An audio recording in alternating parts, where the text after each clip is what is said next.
It is so ordered, and the chair now recognizes Mr. Sablan.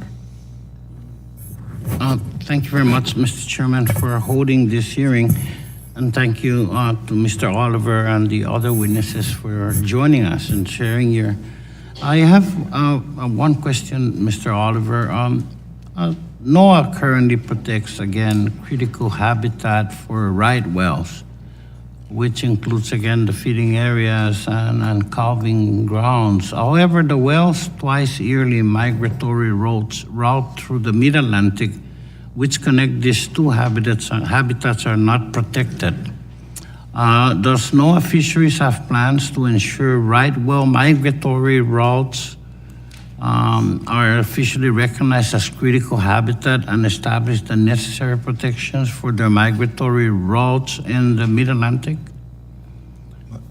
Congressman, my understanding is that they're typically the southern region where they calve, which hasn't changed much. Some of their activity on the other end, up north, has moved northward and seaward, and so there are some changes occurring in their movement patterns is what we're critical for us to understand.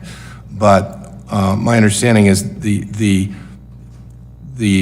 migration pattern that you're referring to at the time it occurs and at the time they're in those waters is why we have the mitigation measure that we put in place to, and there are critical habitat areas within that, including the calving grounds, that are always closed. But it's my understanding that the mitigation measures were intended to address that very issue of where the wells are and when.